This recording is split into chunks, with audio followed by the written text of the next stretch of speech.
It's stunning. Ellie is an economic geologist and a rising YouTuber who goes by the name of Ellie Knows Rocks. She's known online for embarking on these epic rock hounding adventures into the wilderness, searching for rare rocks, minerals, metals, and fossils. Holy crap. This is gonna go right by the fireplace because it's freaking cool. She brings home the amazing rocks she finds, cuts them open, and then reveals to us the never-before-seen beauty that's been trapped inside these stones for ages. Today I'm going to meet with Ellie on the California Central Coast to explore a smuggler's cove and the rare purple sands of Pfeiffer Beach. Most importantly, I came to hear her story and find out what drives her passion for geology and educating on YouTube. I'm Douglas Kalajian, and this is Creator Radar.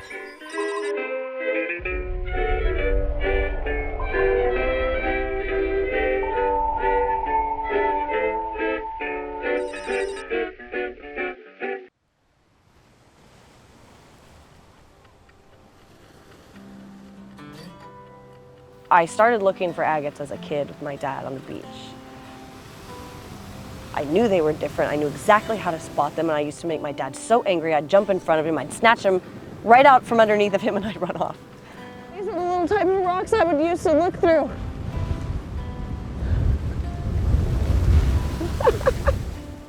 I was also, though, one of those kids, I'd look at a road cut and go, that is so cool. And I wouldn't wonder about the road cut. I would wonder about the rocks, why they were that color, what they were made out of. And nobody could tell me enough information to satisfy that question. But there is an innate fascination as a kid that you're holding, like, you know, the idol from Indiana Jones. You know, that you're holding that thing, only though this is tangible to you, you've got it. And so when you get more of them, you're like, oh my gosh, and you're like so excited about it. And so for each kid, whether it's collecting a stack of mud pies or agates or random rocks for the garden, it does start as a kid, and it has to foster, I think, there.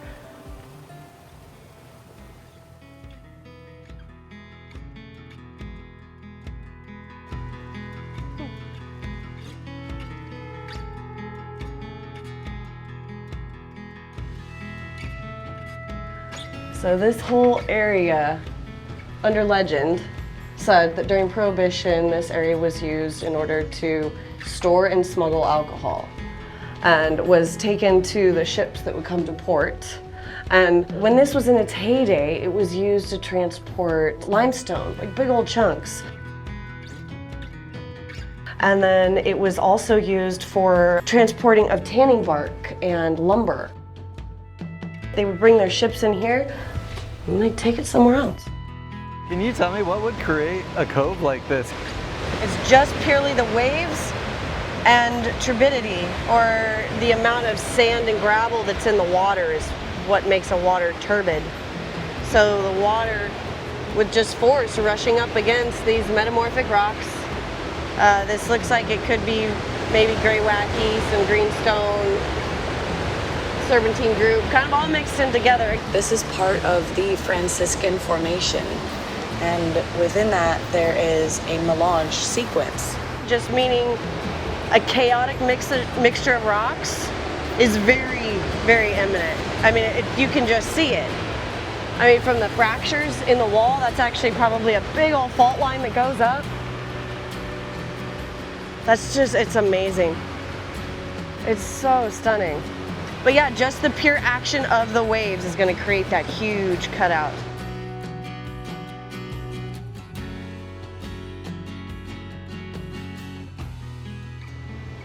This is sweet.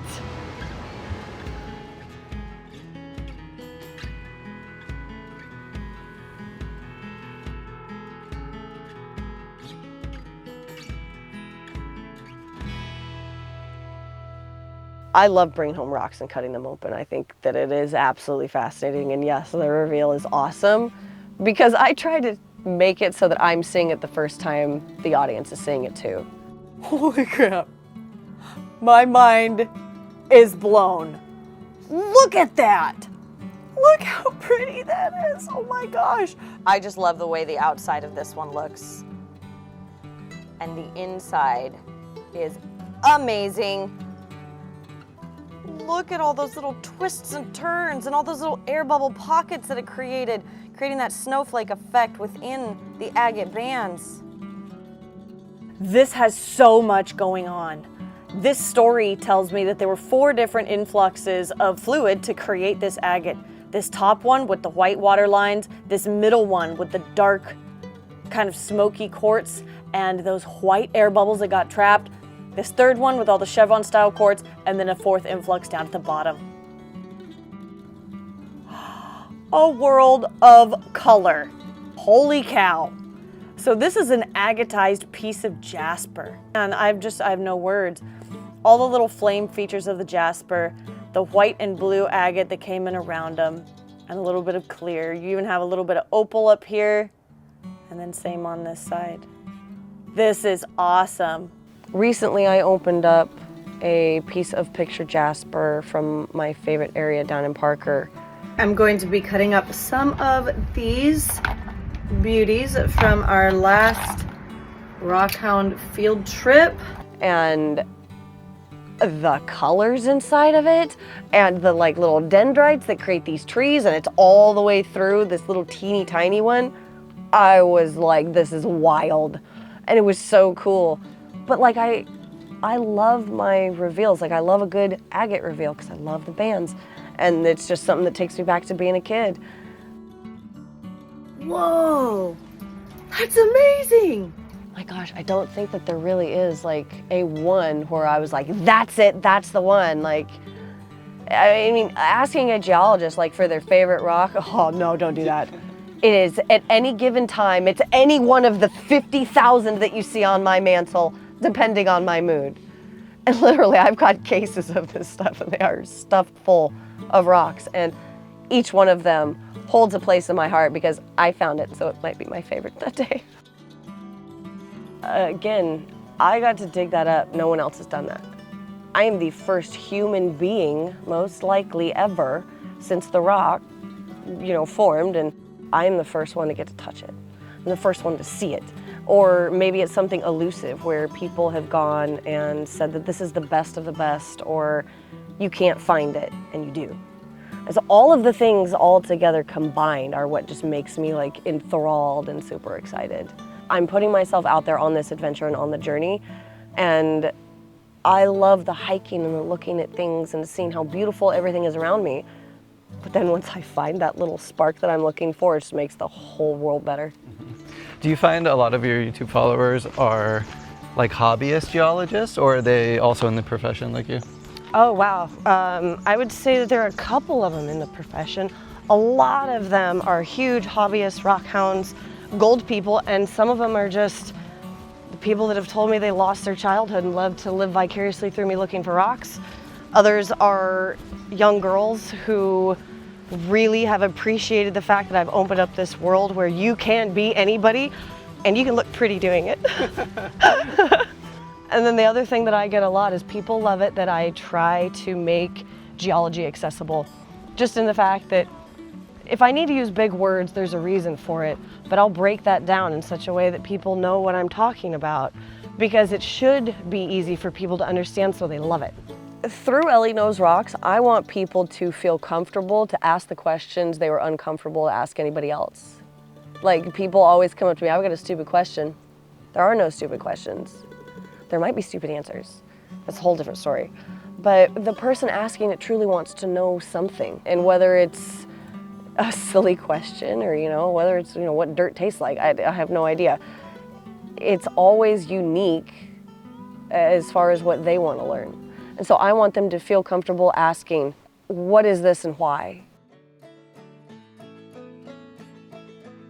Oh, you can already see it's a different color. Oh my gosh. That's so cool. This is amazing. What do you think? It's a purple sand. It's garnet sand. It's coming out of the metamorphic cliffs. Most sand is quartz, right? All on the Pacific coast. You usually get mostly quartz sand everywhere on this side of the world. On the East Coast, you get aragonite and coral sands, but because of the metamorphic rock, it has manganese garnets in it. And you get these beautiful, beautiful purple hues of sand everywhere. It's in the stream too.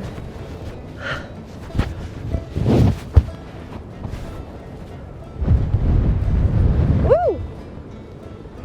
It's easily separated out because of how heavy it is. That is wild. This is iconic. There's no other place that I'm aware of geologically where you can find purple sand on the beach. So that's what makes this so incredibly unique. You know, they have black sands in Hawaii, they have green sands, they've got things like that, and you have multicolored rocks that go everywhere, but you don't find purple sand next to the ocean. There's tons of dead jellyfish on the ground.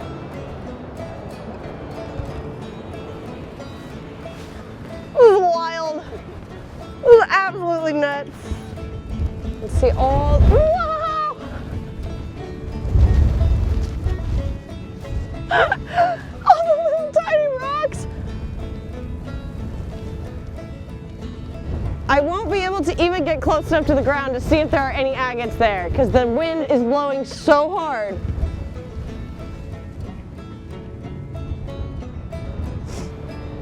This is a once-in-a-lifetime experience for me, and I've always wanted to come here.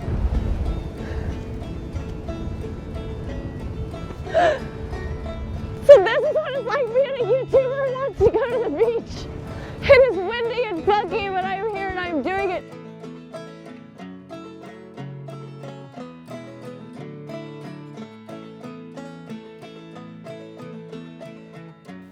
Don't ever let anybody tell you no or that you can't do it. Because if you want to, you have to be your own voice, you have to follow your dream to make it happen. You have to become your own cheerleader and you brave that path. And it's hard and you walk it alone for the majority of the time. But you pick up people along the way and they become your cheerleaders, so.